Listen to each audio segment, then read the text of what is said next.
All right, quick hit video here. Talking about phase D, the Wyckoff. You know, we're right here in between these two zones.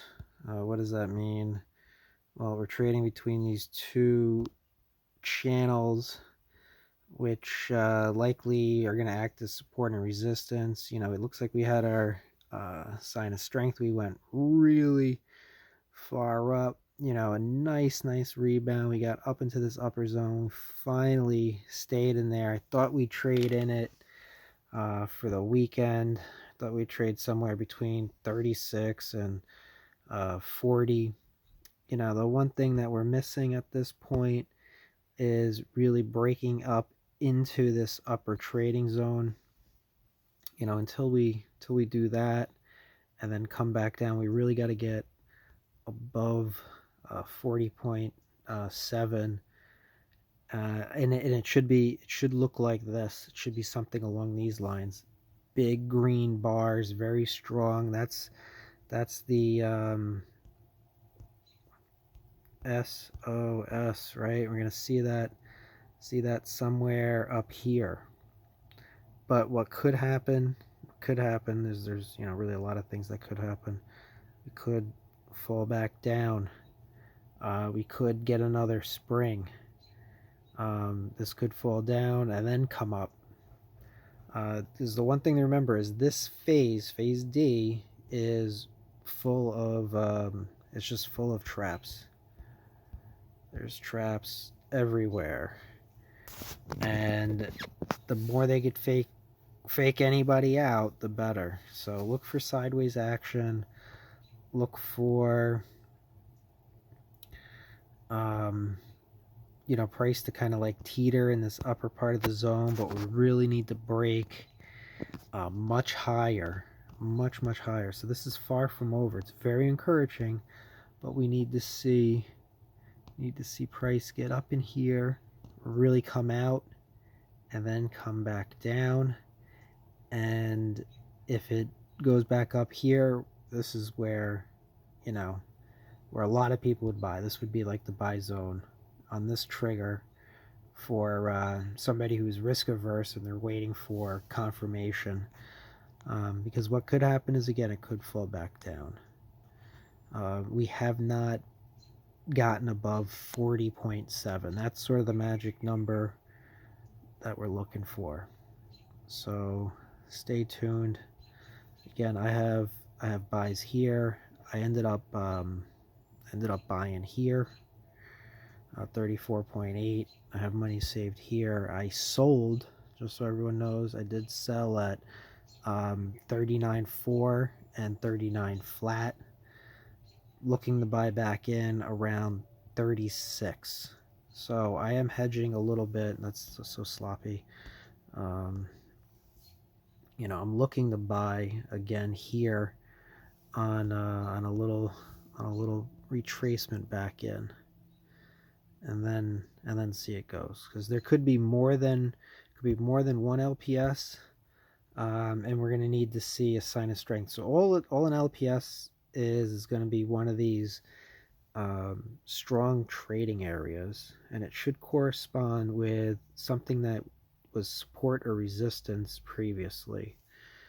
Let's go down to 15-minute and just take a look. And these purple bars represent that. These purple bars are places where price traded at for a long time, or it flipped, right?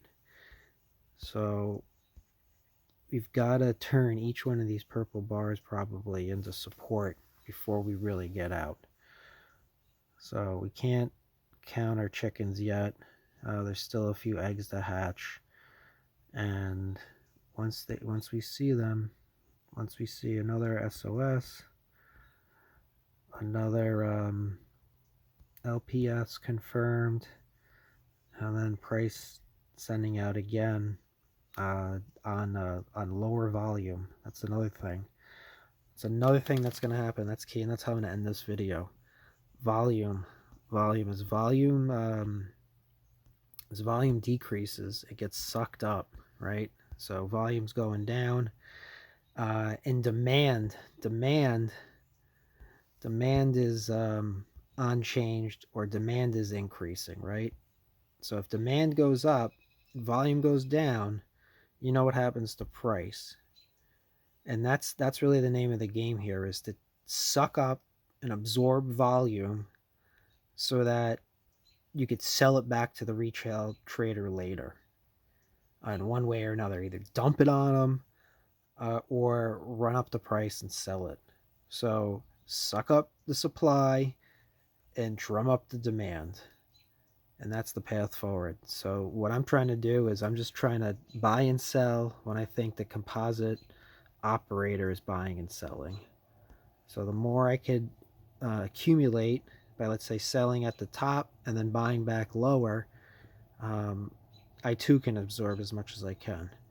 And then it just becomes relative. My pockets are pretty shallow in comparison, right? I'm like a drop in the bucket.